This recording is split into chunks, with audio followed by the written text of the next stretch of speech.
Vi un video muy interesante en el que la chica hace preguntas que todos nos hemos planteado en algún momento. Son preguntas realmente importantes para nuestra vida como cristianos. Al final, abordaremos dos puntos clave. Vamos a ello. Después de la resurrección, cuando Jesús hablaba con sus discípulos, les dijo: habéis visto y creéis, y sois bendecidos, pero más bendecidos son aquellos que no han visto y aún así creen. Y creo que mencionaste antes que cambiaste de opinión. C.S. Lewis era ateo y cambió de opinión, pero ambos cambiaron de opinión en esta vida. Y mi pregunta es una especie de pregunta moral. ¿Por qué nos daría Dios ese parpadeo de instante de nuestra vida aquí en la tierra, acortado por el mal y el sufrimiento humano y la falta de evidencia empírica directa de su presencia, para tomar la decisión que impactará toda nuestra existencia en la eternidad? Creo que la pregunta presupone que si la gente tuviera un poco más de tiempo, llegarían a creer. Creo que mi pregunta es, una vez que podemos verlo como los discípulos pudieron verlo en persona, después, ¿podemos cambiar de opinión después de la muerte? Bueno, según las Escrituras está establecido que el hombre muera una vez y después el juicio. Hebreos 9:27. El momento ha llegado. Pero si la gente muere aquí y Dios quiere que todos sean salvados y no han llegado a conocer a Dios, Dios sabe que si les hubiera dado más tiempo no habrían llegado a conocer a Dios, porque si Él quiere que la gente sea salvada más que nosotros, podría haber encontrado una manera de hacerlos vivir más tiempo para que llegaran a conocer a Dios. Perdona, ¿podría no estar de acuerdo si estás diciendo lo que creo que estás diciendo? Déjame hacer una pregunta de seguimiento. ¿Crees que los millones de bebés no nacidos y personas que han muerto en la infancia, crees que algunos de ellos estarán eternamente separados de Dios porque Dios sabía que lo estarían? Oh, no. Estoy hablando de personas que están después de la edad de responsabilidad. Creo que cuando los bebés mueren van al cielo. Según esto, no lo dice directamente, pero David, después de que su bebé muere en el Antiguo Testamento, dice que deja de llorar después de que el bebé muere. Y sus asistentes le preguntan, ¿por qué dejaste de llorar? Él dice, el bebé no volverá a mí, pero yo iré a él. La implicación es que va a ver al bebé en el cielo. Así que no creo que Dios envíe a personas que no han alcanzado la edad de responsabilidad al infierno. Creo que hay dos posibilidades. Los envía al cielo o sabe lo que habrían hecho si hubieran vivido más tiempo. Ahora, ¿cuál es la edad de responsabilidad? Bueno, en aquel entonces tal vez, quién sabe, 7 u 8. Creo que ahora es alrededor de 37 o 38, algo así. Es una broma. Y somos juzgados. La Escritura dice que al que conoce la voluntad de Dios y no la hace, hay un juicio más severo. En otras palabras, somos juzgados según lo que sabemos. Romanos 1 dice que la evidencia de Dios es evidente y lo que hacemos es suprimir esa verdad, como intentar mantener una pelota de playa bajo el agua. Entrar en la mente de por qué no sucedió esto y por qué no sucedió aquello. Me preguntaron esto en la televisión nacional en Polonia. Cuando me preguntaron en Varsovia, lo preguntan de esta manera: ¿qué pasa con el Tomás a quien Jesús reprendió? Es como si, ya sabes, has visto, pero bendito es el que no ha visto y ha creído. Y dijeron, ¿por qué significa eso que la evidencia no es necesaria? Y dije que Tomás no fue. Tomás no fue reprendido porque quería evidencia. Es porque tenía más que suficiente evidencia.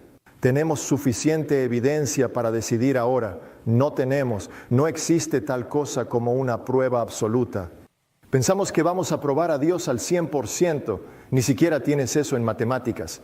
El teorema de incompletitud de Gödel lo demostró, que incluso en un sistema tan simple como la aritmética hay ciertas verdades que Gödel dijo que sabes que son verdaderas, pero que no puedes probar. Al igual que en nuestra declaración de independencia, dijimos, sostenemos estas verdades como evidentes por sí mismas de que todos son creados iguales. Bueno, ¿cómo pruebas eso? Sabemos que es verdad, pero eso no es una prueba de IQ, no es una prueba de cuenta bancaria. Hay verdades que sabemos que son ciertas. Euclides basó todo su sistema geométrico en la fe, en un punto sin dimensión. Creo que la cuestión es que hemos llegado lejos, tenemos pruebas suficientes y ahora no es un salto de fe, sino que Dios nos pide dar un paso de fe hacia donde la evidencia nos lleva. Creo que cada persona tiene una. Cada uno tiene distinta evidencia, un lugar diferente, pero creo que seremos juzgados por lo que sabemos al final. ¿Y qué hicimos con eso cuando le digo eso a la gente? Dicen, ¿y qué pasa con la gente en algún país que no ha oído? Dije, no sé si me preocupan tanto como la gente de esta ciudad que ha escuchado y escuchado y escuchado y escuchado y escuchado y lo ha rechazado. No sé si estamos respondiendo a tu pregunta, pero... Jackie, déjame decirte algo rápido sobre esto. Debería haberlo dicho antes. Hay una diferencia entre creer que y creer en creencia. Eso es obtener evidencia de que algo es verdad, pero creer en es. Después de saber que es verdad, confiar en ello, como Jesús. Obtenemos evidencia de que Jesús era quien decía ser a través de pruebas, ¿verdad? Pero confiar en Jesús no es solo una cuestión de la cabeza. También es una cuestión del corazón. Y sabemos esto en las relaciones, ¿verdad? Cuando conocí a mi esposa hace 34 años, obtuve evidencia de que sería una buena esposa. Pero toda la evidencia del mundo no la convirtió en mi esposa. Tuve que dar un paso de confianza en ella para pedirle que fuera mi esposa. Y en un momento de falta de juicio, ella dijo que sí. Mira, ella está aquí, pero no la señalaré porque me matará.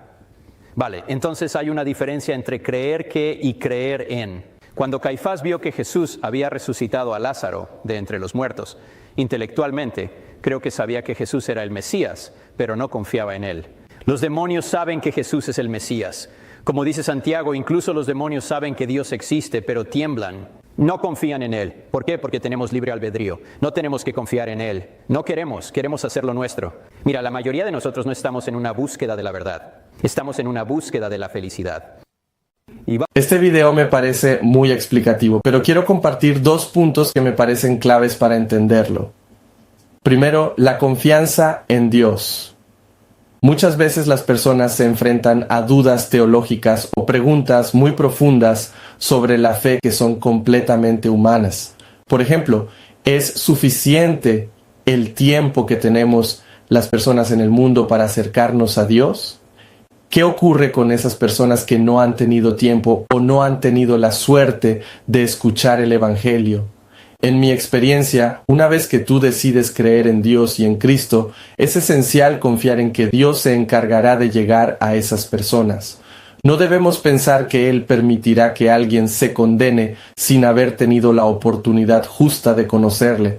Dios actúa de formas distintas para acercarse a cada una de las personas en el momento más adecuado de su vida.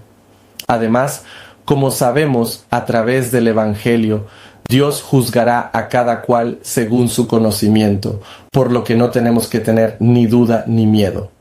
Hay cosas que para nosotros son difíciles de entender, pero solo nos queda confiar en Dios. Por otro lado, tenemos el problema del rechazo consciente.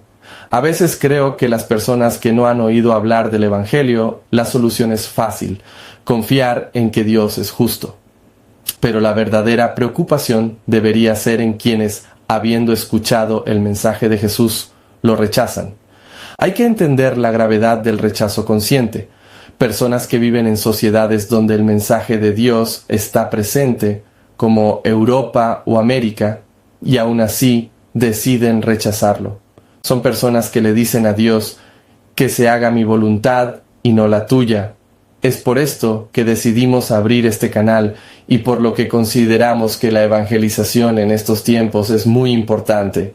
Vivimos en una época donde muchas personas han tomado decisiones conscientes contra Dios. Al final, ¿qué puede decir una persona que ha rechazado una y otra vez a Dios en su vida cuando esté frente a Él tras su muerte?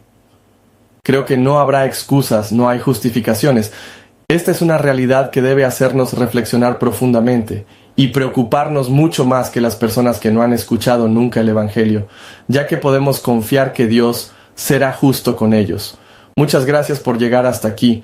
Creía realmente importante tocar este tema y creo que nos debe hacer pensar profundamente porque es un tema en el que tenemos control. Nosotros podemos evangelizar, podemos formarnos y podemos intentar salvar a las personas que realmente necesitan ayuda. Muchas gracias por ver este video y nos vemos en el siguiente.